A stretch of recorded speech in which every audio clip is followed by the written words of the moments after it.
Bapak Ibu yang berbahagia, kita masuk pada poin atau hadis kita, yaitu hadis ke-24 dengan tema Allah haramkan kezaliman. Allah mengharamkan kezaliman. Saya akan bacakan hadisnya, kemudian kita jelaskan satu persatu insyaallah. An Abi Dzarrin Al-Ghifari radhiyallahu anhu 'anil Nabi sallallahu alaihi wasallam fima yarwihi an rabbih tabaraka wa ta'ala annahu qala ya ibadi inni haramtu zulma ala nafsi wa ja'altuhu bainakum muharraman fala tazalamu ya ibadi kullukum dallun illa man hadaituhu fastahduni ahdikum ya ibadi kullukum ja'iun illa man at'amtuhu fastamti'uni ut'imkum ya ibadi kullukum 'arin illa man kasautuhu fastaksuni aksukum ya ibadi innakum tukhti'una bil laili wan nahar wa ana aghfiru dzunuba jami'an fastaghfiruni aghfir lakum ya ibadi innakum lam tablughi durri fatadurruni wa lam tablughu naf'i fatanfa'uni ya ibadi law anna awwalakum wa akhirakum wa insakum wa jinnakum kanu ala atqa qalbi rajulin wahidin minkum ma zada dhalika fi mulki syai'a ya ibadi law anna awwalakum wa akhirakum wa insakum wa jinnakum kanu ala afjari qalbi rajulin wahidin minkum ma naqasa dhalika min mulki syai'a ya ibadi law anna awwalakum wa akhirakum wa insakum wa jinnakum qamu fi sa'idi wahidin fasa'aluni fa'ataitu kulla wahidin mas'alatah ma naqasa dhalika mimma indi syai'an illa kama yanqusul mihyatu idza udkhila al-bahra ya ibadi innama hiya a'malukum uhsiha lakum thumma uwaffikum iyyaha faman wajada khairan falyahmidillah wa man wajada ghaira dzalika fala yalumanna illa nafsah. Rawahu Muslim. Juga diriwayatkan oleh Ibnu Hibban dan Al-Baihaqi wa Tayalisi. Hadis Abu Dzar Al-Ghifari. Baik. Hadis ini disebutkan oleh ulama kita sebagai hadis qudsi. Ya, ketika menyebutkan hadis anin Nabi sallallahu alaihi wasallam fima yarwihi an rabbih, dari Nabi sallallahu alaihi wasallam sebagaimana yang diriwayatkan dari Tuhannya. Jadi Nabi sallallahu alaihi wasallam sendiri meriwayatkan hadis ini dari Allah, maka ini disebut dengan hadis qudsi. Hadis qudsi. Jadi ada Al-Qur'an, ada hadis qudsi, ada hadis nabawi. Ada hadis nabawi. Ya. Kalau Al-Quran lafaz dan maknanya dari Allah Subhanahu wa ta'ala. Kalau hadits qudsi maknanya dari Allah dan lafaznya dari Nabi sallallahu alaihi wasallam. Sedangkan hadis nabawi lafaz dan maknanya dari Nabi sallallahu alaihi wasallam. Kemudian Allah Subhanahu wa ta'ala berfirman, ya ibadi inni haramtu zulma ala nafsi wa ja'altuhu bainakum muharraman fala tazalamu. Wahai hambaku, sesungguhnya saya mengharamkan kezaliman ala nafsi, terhadap diriku. Wa ja'altuhu bainakum muharraman, dan juga kezaliman itu saya haramkan di antara kalian. Fala tazalamu, maka jangan kalian saling menzalimi. Yang pertama, Allah haramkan perbuatan zalim ini ada padanya. Jadi tidak mungkin sifat kezaliman atau perbuatan zalim ini melekat kepada Allah Subhanahu wa ta'ala. Maka tidak ada kata Allah zalim. Wal iyad billah. Zalim lawannya adalah adil. Zalim lawannya adalah adil. Ya. Kemudian Allah Subhanahu wa ta'ala mengharamkan perbuatan zalim ini terjadi di antara manusia. Allah mengharamkan perbuatan zalim ini terjadi di antara manusia. Fala tazalamu, maka janganlah saling menzalimi di antara kalian.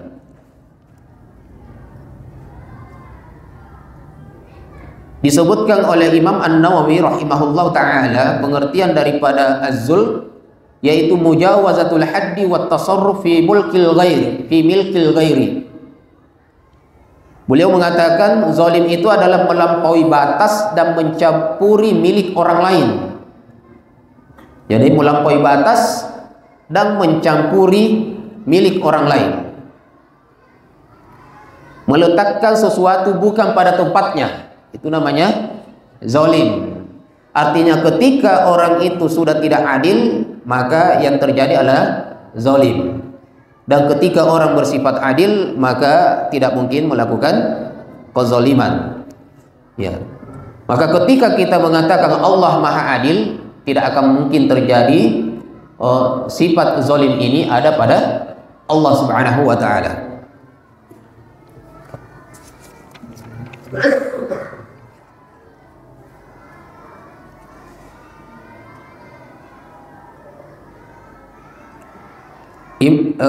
Syekh Al-Utsaimin rahimahullah ta'ala mengatakan hadzal hadis yusamma al-hadis al-qudsi, hadis ini disebut dengan hadis qudsi li'annahu yarwihi Nabi sallallahu alaihi wasallam anillah, karena Nabi sallallahu alaihi wasallam meriwayatkan dari Allah.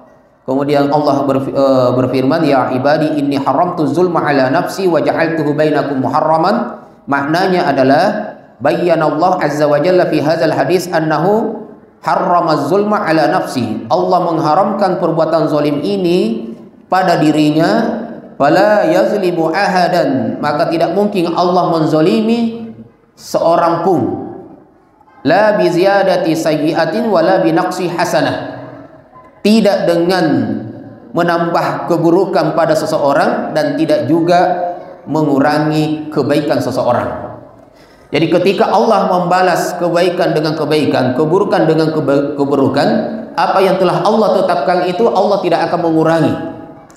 Ketika ada yang melakukan satu keburukan lalu Allah membalas keburukan itu, Allah balas keburukan itu dengan balasan yang sudah Allah Subhanahu wa taala tetapkan.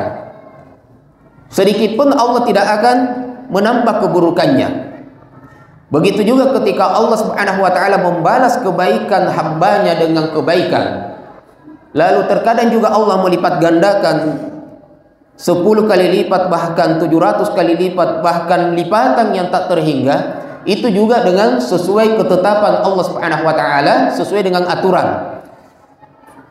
Setelah itu tanpa Allah mengurangi sedikit pun kebaikan atau balasan kebaikan orang tersebut. Saya kasih contohnya, kalau manusia misalnya ada orang yang sudah menetapkan gaji karyawannya 3 juta. Kemudian 3 juta itu ternyata ketika mau dibayar kepada yang bersangkutan ternyata masih diambil 100.000.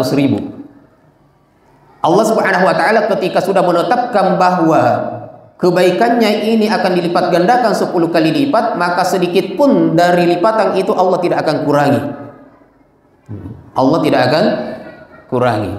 Dan ketika Allah Subhanahu wa taala sudah menetapkan akan membalas keburukan itu dengan keburukan yang sama, maka keburukan itu sedikit pun, sebenci-bencinya Allah dengan hamba yang melakukan kesyirikan dan maksiat tersebut, Allah tidak akan menambah kecuali hasil dari perbuatan orang itu sendiri.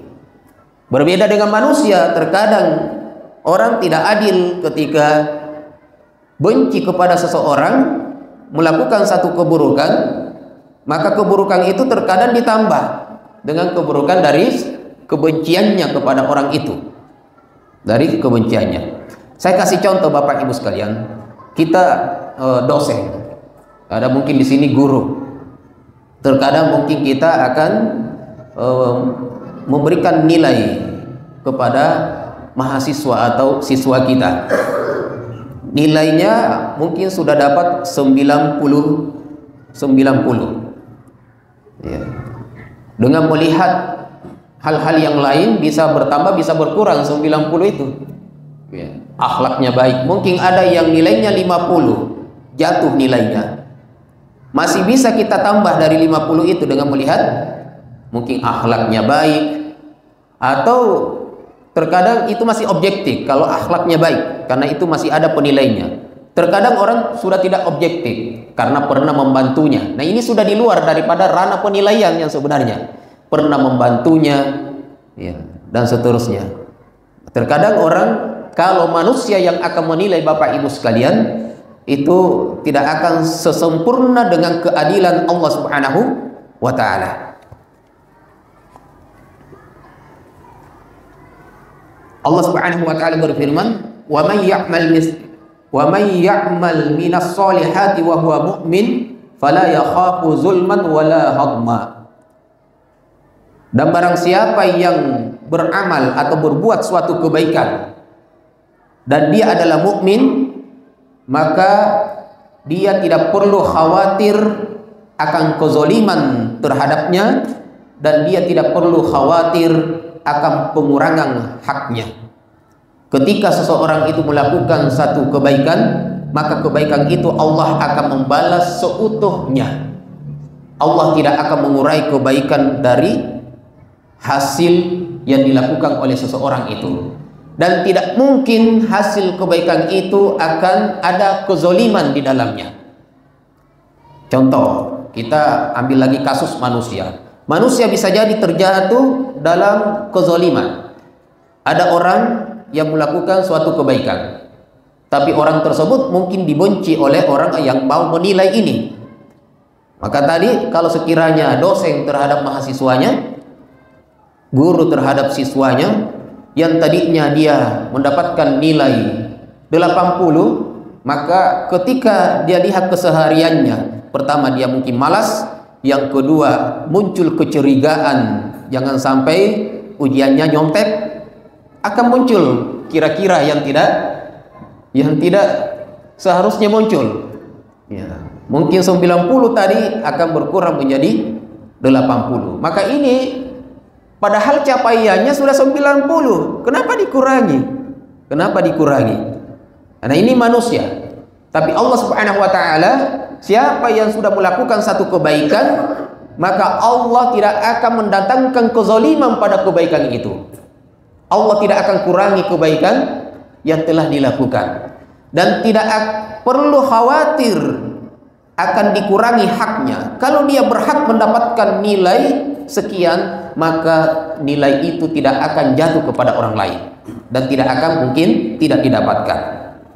Bapak Ibu yang dimuliakan oleh Allah Subhanahu wa Ta'ala, wa ja'altuhu bainakum muharraman, dan kata Allah, saya haramkan perbuatan zalim ini ada di antara kalian.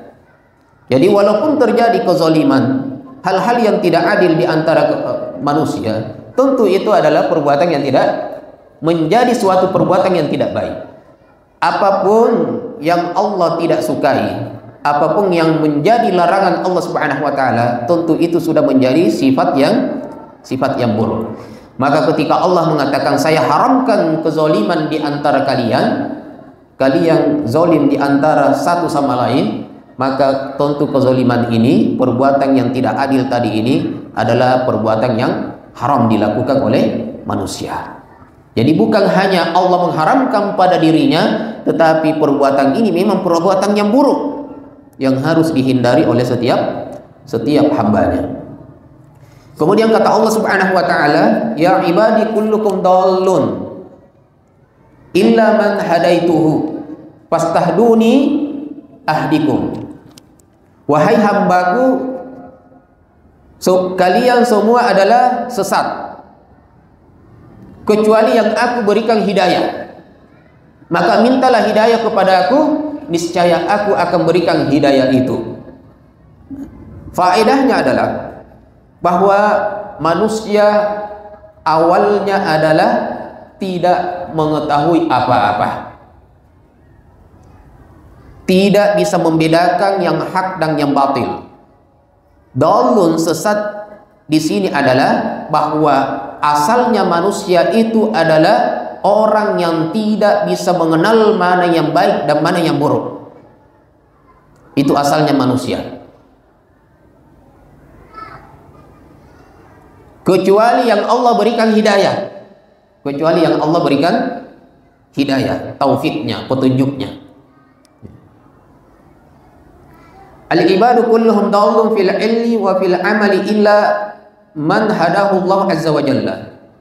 Semua hamba Allah itu adalah sesat dalam pengetahuannya dan sesat dalam amalannya, kecuali yang Allah berikan hidayah. Kecuali yang Allah berikan hidayah. Maka apa yang bisa kita kerjakan hari ini dan yang kita kerjakan itu sesuai dengan ilmu, dan ilmu tersebut adalah ilmu yang benar, maka itu adalah petunjuk dari Allah Subhanahu wa ta'ala. Karena manusia tanpa petunjuk Allah, maka tidak akan mungkin bisa membedakan yang hak dan yang batil. Nggak bisa, Pak, Ibu. Ya.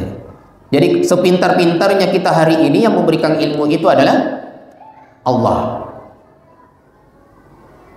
Allah. Baik. Wa idza kana al-amru kadzalika fal wajib talabul hidayah min Allah. Apabila seperti itu halnya, maka yang wajib bagi manusia adalah terus minta kepada Allah hidayah. Terus minta kepada Allah hidayah. Makanya kan di dalam surah Al-Fatihah ada satu doa yang kita baca, ihdinas siratal mustaqim. Terus kita minta, ya Allah tunjukilah kepadaku jalan yang benar, yaitu pengajaran Islam. Pengajaran Islam. Walihadza qala fastahduni ahdikum, talabul hidayah minni uhdikum. Kemudian Allah Subhanahu wa taala berfirman, ya ibadi kullukum ja'iun illa man at'amtuhu fasta'imuni ut'imkum. Wahai hambaku, semuanya adalah lapar kecuali yang aku berikan makan. Maka mintalah makan kepadaku, saya akan berikan makan. Ya. Kan manusia lahir, Bapak Ibu sekalian, tidak ada itu yang langsung pintar, yang langsung bisa bicara. Lahir tidak ada yang langsung punya makanan. Kalau Allah tidak menyediakan makanan untuk kita, maka itu tidak akan mungkin kita dapatkan makanan. Artinya Bapak Ibu sekalian, ingin mengajarkan kepada kita melalui hadis qudsi ini bahwa manusia itu tidak memiliki apa-apa. Semuanya adalah dari Allah Subhanahu wa ta'ala. Semuanya dari Allah. Kita bisa seperti ini, itu karena Allah. Allah yang memberikan kita jalan untuk bisa bekerja, Allah yang memberikan kita jalan untuk menuntut ilmu. Hari ini Bapak Ibu sekalian, malam ini juga kita hadir di majelis ilmu ini juga karena petunjuk dari Allah. Kalau Allah mau menjadikan kita malam ini lalai, malam ini saja, maka kita tidak mungkin hadir. Kita tidak bisa hadir. Selangkah saja kita itu atas petunjuk Allah Subhanahu wa ta'ala. Maka hakikatnya manusia itu adalah ja'i', adalah lapar, tidak punya makanan. Yang memberikan adalah Allah Subhanahu wa ta'ala. Ya.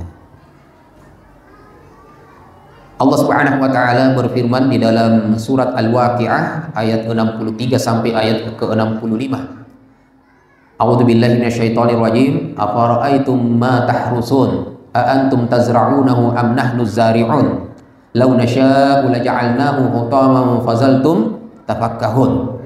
Allah Subhanahu wa ta'ala berfirman, pernahkah kamu perhatikan benih yang kamu tanam? Benih yang kamu tanam, kamukah atau apakah kamu yang menumbuhkan atau kami? Kata Allah. Anda menanam benih, yang menumbuhkan benih itu siapa kira-kira? Allah bertanya di sini. Pertanyaan seperti ini bukan Allah mencari tahu jawabannya, karena Allah yang maha tahu. Allah sudah tahu jawabannya, tapi Allah ingin kita berpikir. Makanya di dalam Al-Quran itu banyak sekali ayat-ayat, afala ta'qilun, apakah kalian tidak berakal, afala tatafakkarun, apakah kalian tidak berpikir, ta'lamun, mengetahui. Ya. Siapa yang menumbuhkan benih yang kita tanam? Allah Subhanahu wa ta'ala. Kita tidak punya kehendak. Makanya sekuat apapun terkadang kita kasih pupuk, terkadang juga tidak tumbuh dengan baik. Terkadang ada juga tanaman yang dibiarkan begitu saja malah tumbuh dengan baik. Karena kalau Allah menghendaki, semuanya akan terjadi dengan kehendak Allah Subhanahu wa ta'ala. Sekiranya kami kehendaki, maka niscaya kami akan hancurkan sampai lumat, lalu kamu akan tercengang kaget. Nah, ini terkait dengan benih yang kita tanam. Kalau Allah menghendaki tidak tumbuh, maka tidak akan tumbuh dan kalian akan kaget. Ya, kenapa saya sudah tanam dengan baik, saya pilih benih bibit yang paling baik, saya sudah berikan pupuk yang paling bagus, ya, saya sudah garap tanahnya dengan baik, tapi tidak tumbuh. Karena Allah semuanya lillahi ta'ala. Ya ibadi kullukum arun, wahai hambaku semuanya adalah tidak berpakaian, kecuali yang aku berikan pakaian.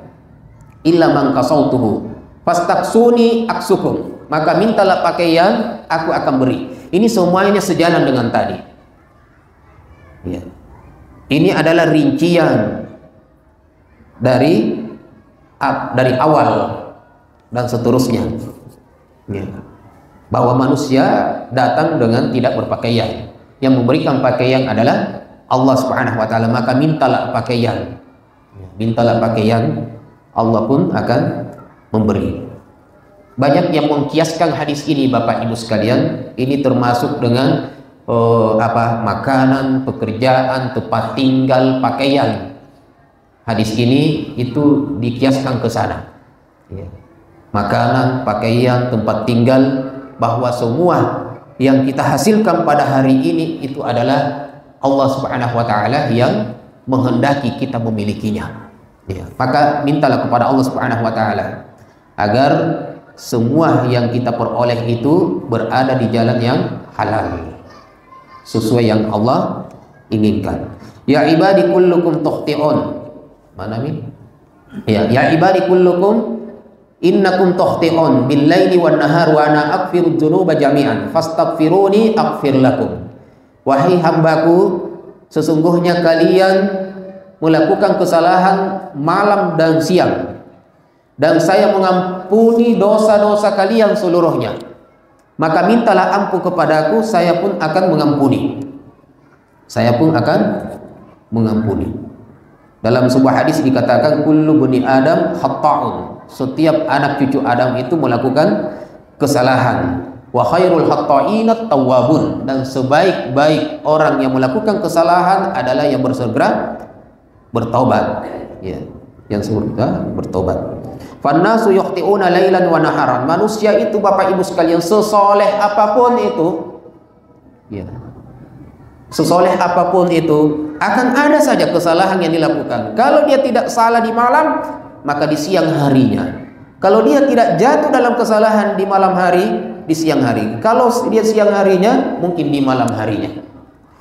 Yang membedakan antara yang lain adalah antara orang soleh dengan orang yang tidak soleh adalah yang membedakan banyak dan sedikitnya kesalahannya.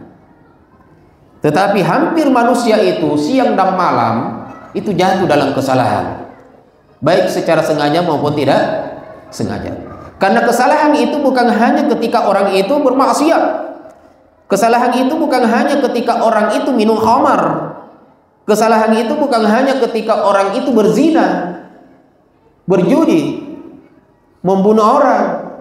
Tapi kesalahan itu adalah ketika lalai dari beribadah. Itu sudah kesalahan. Kesalahan sebenarnya yang paling besar itu adalah, selain daripada kesyirikan, adalah meninggalkan ibadah. Karena tidak ada yang akan ternilai di sisi Allah Subhanahu wa ta'ala kebaikan-kebaikan orang, tetapi ibadah kewajibannya tidak dilakukan. Ada akhlaknya bagus, katanya akhlaknya bagus. Saya pernah ada orang yang ngomong ke saya, Ustaz, akhlaknya bagus. Saya tanya, sholat nggak? Katanya itu dia tidak sholat. Saya bilang tidak bagus akhlaknya, ya. Jadi Bapak Ibu sekalian, tidak ada nilainya di sisi Allah Subhanahu wa taala. Secara zahiriyah mungkin adabnya bagus kepada kita, tetapi dia meninggalkan perintah Allah kepadanya. Nggak ada nilainya di sisi Allah Subhanahu wa taala. Maka kalau kita tahu dia tidak sholat, kita tahu dia tidak puasa, nggak baik itu akhlaknya. Nggak baik akhlaknya. Bagaimana mungkin adabnya bagus kepada manusia yang sama-sama ciptaan Allah, tetapi kepada Allah Subhanahu wa taala dia tidak melakukan perintah Tuhannya. Saya sering di Ramadan ini saya sampaikan bahwa coba bayangkan Bapak Ibu sekalian, 24 jam Allah berikan kepada kita hidup bebas. Beribadah dari 24 jam itu, kalau kita gabungkan waktunya sholat berjamaah di masjid 5 kali satu malam, itu paling 1 jam. Kalaupun lebih 1,5 jam. Ini sholatnya. Karena kewajiban kita sholat itu Bapak Ibu sekalian, dari takbiratul ihram sampai salam, kira-kira berapa menit itu? Ya. Jadi kalau dihitung 10 menit kita dari takbiratul ihram sampai salam, 10 menit dari 5 waktu, maka sekitar 50 menit sampai 1 jam saja. Kan sebelum takbiratul ihram itu belum kewajiban-kewajiban.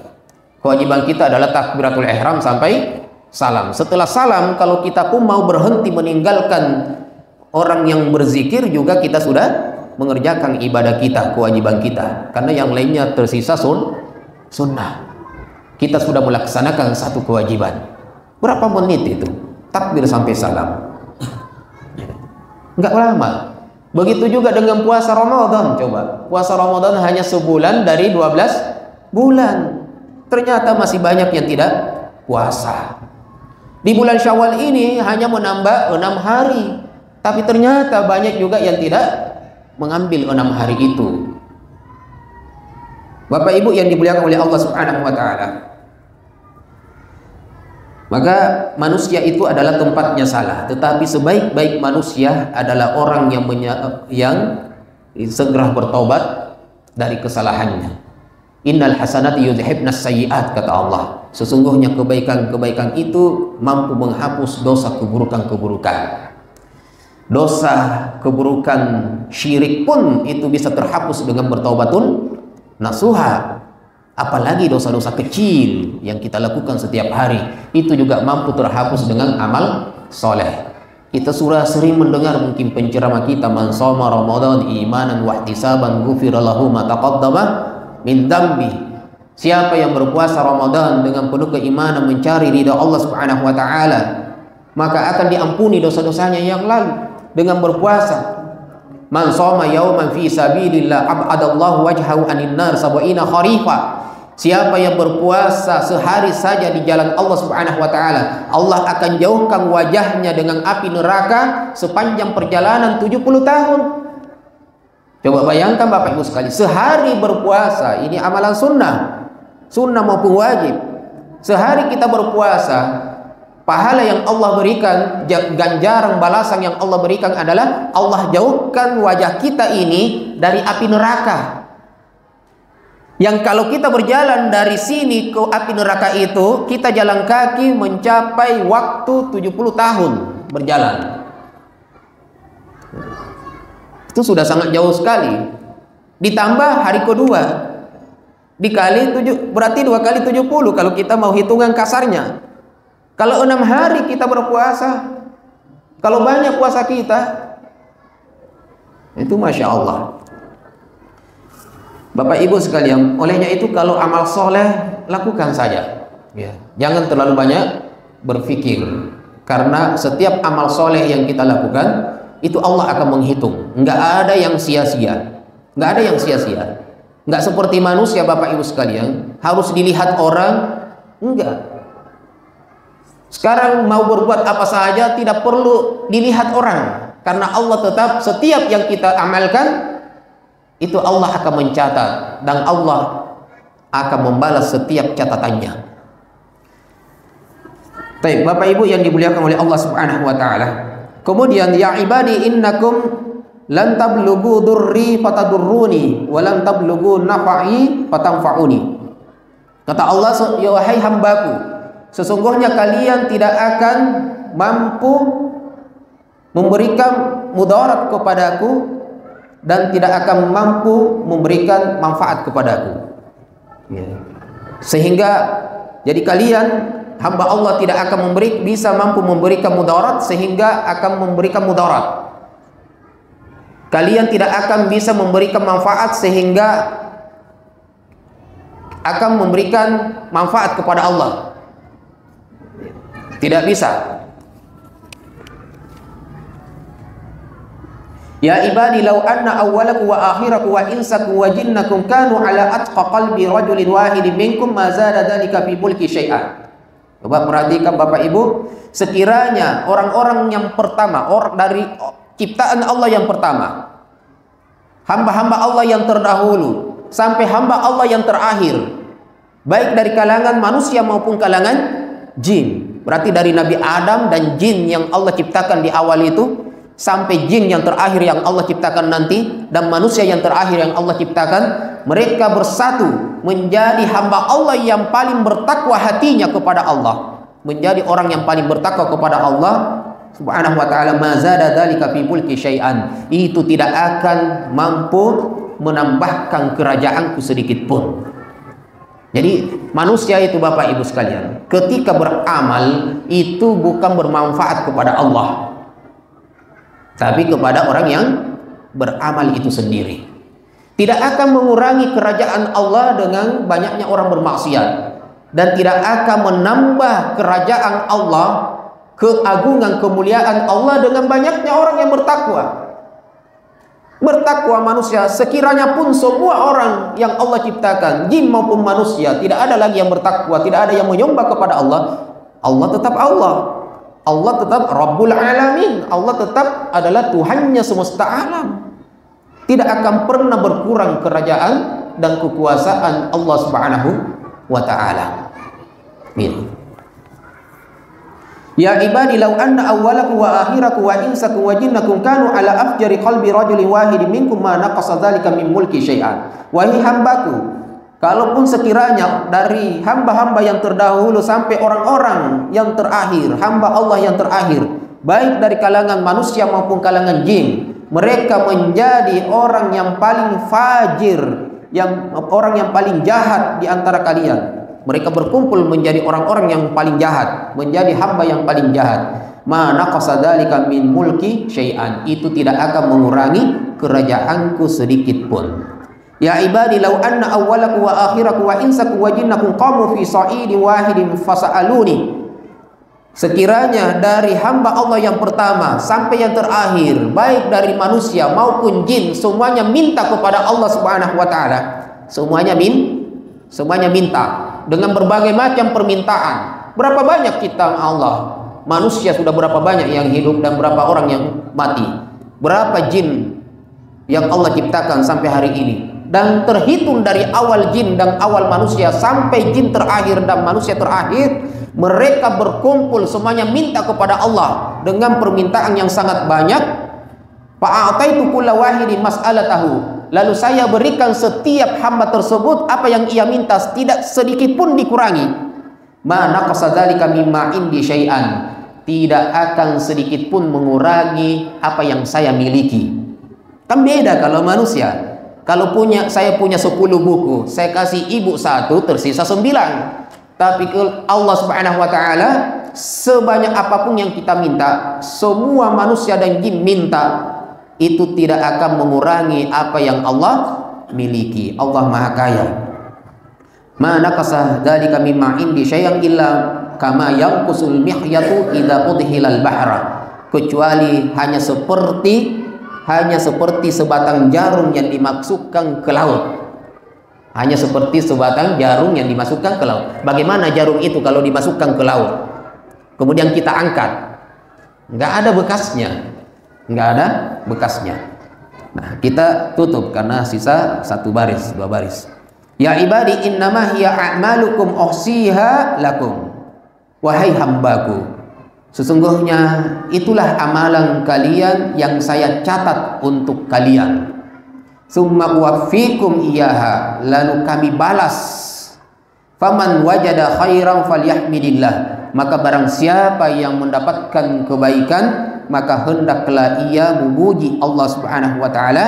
Wa man wajada ghaira dzalika fala yalumanna illa nafsahu, dan barang siapa yang memperoleh nanti ketika dibalas, siapa yang mendapatkan selain daripada kebaikan tadi, maka janganlah ia menyalahkan kecuali dirinya sendiri. Artinya tidak boleh menyalahkan siapapun, apalagi menyalahkan Allah, karena setiap orang itu mereka peroleh balasannya nanti pada hari kiamat sesuai yang mereka lakukan waktu mereka hidup di dunia.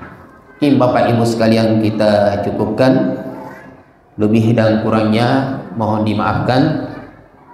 Billahi taufiq wal hidayah. Wassalamualaikum warahmatullahi wabarakatuh.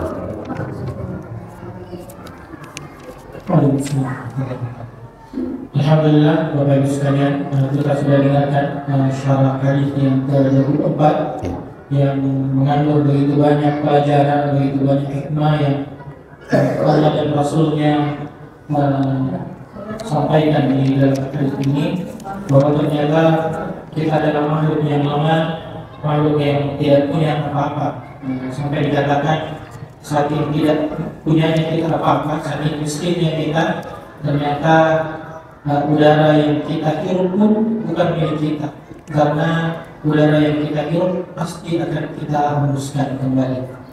Maka dari itu, teman sekalian, jika ada jamaah yang ingin bertanya mengenai hadis ini, kami persilahkan, mungkin satu atau dua pertanyaan saja. Silakan jika ada yang ingin bertanya.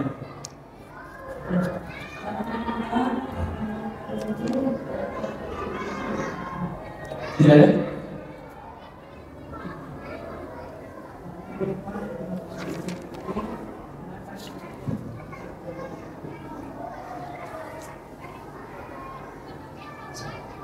Bismillahirrahmanirrahim. Alhamdulillahirrahmanirrahim. Wassalatu wassalamu ala rasulillah. Baik, Ustaz, kami ingin bertanya, tadi sempat disebutkan bahwa manusia itu dalam menilai selalu ada ketidakadilan, atau misalnya ada yang menilai yang tidak objektif.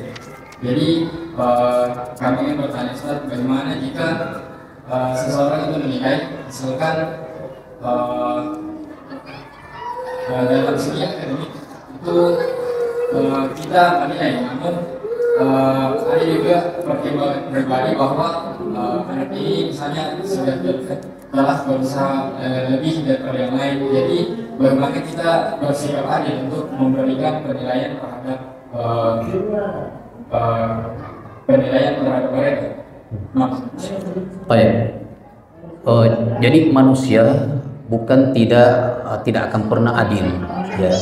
Bukan tidak akan pernah adil, tetapi manusia di dalam menilai itu akan selalu ada peluang untuk jatuh dalam kezaliman. Baik itu betul-betul zalim, karena zalim itu ketika dirugikan, tetapi terkadang juga menguntungkan, apalagi dalam dunia akademik seperti yang kita sebutkan tadi. Artinya adalah manusia itu selalu ada peluang untuk merubah dari apa yang sudah ditetapkan. Sedangkan Allah Subhanahu wa taala dengan maha kesempurnaan keadilannya, apa yang telah Allah Subhanahu wa taala tetapkan itu seperti itu. Allah tidak akan menambah, tidak akan mengurangi balasan dari kebaikan seseorang itu, dan tidak akan menambah keburukan yang sudah dilakukan oleh orang itu. Sedangkan manusia, seperti contoh yang sudah kita berikan tadi, itu punya peluang untuk jatuh, ya, punya peluang untuk jatuh. Dalam dunia akademik itu dalam menilai itu ada 3 hal yang dinilai. Pertama adalah pengetahuannya, ya, pengetahuannya. Kemudian yang kedua adalah akhlaknya, dan yang ketiga adalah keterampilannya. Kalau selama daripada 3 itu orang menilai dari 3 aspek itu, maka itu masih dalam kategori adil, ya. Yang penting berapa persen keterampilan, berapa persen pengetahuan, dan berapa persen akhlak yang harus dinilai. terkadang hitungan matematika ini yang kurang dicatat oleh si pemberi nilai. Nah, saya kasih contoh. Ada orang yang mungkin nilainya sangat rendah sekali, jatuh. Nilai yang seharusnya dicapai paling tertinggi 70, misalnya ujian akhir semester. Ujian akhir semester paling banyak 70, ujian mid semester 30 misalnya. Jadi semuanya jumlah total 100. Seharusnya paling terbanyak 70. Dan yang dicapai oleh mahasiswa ini hanya 15. Tapi sangat sering membantu dia si dosen, atau akhlaknya sangat bagus. Akhlaknya memang harus ada penilaian, ya, keterampilan harus penilaian, tapi tidak akan mungkin dari 15 itu tiba-tiba naik menjadi 69, ya. Kalau seperti itu berarti nilai akhlaknya dominan, sangat jauh lebih tinggi daripada pengetahuan, padahal pengetahuan seharusnya lebih tinggi daripada akhlak dan keterampilan. Itu tidak sama penilaian. Makanya kan setiap hari siswa maupun mahasiswa itu yang diberikan adalah pengetahuan. Orang ketika di lapangan pun sambil mempraktekkan keterampilannya juga masih diberikan keterampilan, ya, pengetahuan. Ya seperti itu, ya. Dalam dunia akademik seperti itu. Harus ada hitungan berapa persen untuk keterampilan, akhlaknya berapa persen, sehingga walaupun kita mau menambah tetap di ranah persentase itu tadi. Kalau misalnya 50% pengetahuan, kemudian 30% misalnya keterampilan, 20% akhlak, maka maksimal ketika akhlaknya sangat bagus berarti hanya 20% yang diangkat. Berarti kalau 15 nilai tadi itu masih belum sampai nilainya akan terangkat menjadi 60, seperti itu. Dan terkadang ada orang yang walaupun sudah diangkat masih jatuh nilainya. Sebaliknya juga, ya, sebaliknya juga orang yang sudah nilainya sangat bagus sekali, tapi karena mungkin malas, tapi ketika ujian tinggi nilainya, pengetahuannya berarti tinggi, ya, pengetahuannya berarti tinggi. Nah, dari akhlaknya mempengaruhi. Terkadang orang terlalu zalim, banyak mengurangi nilainya, mengurangi dari persentase tadi yang kita sebutkan, anggaplah 20%.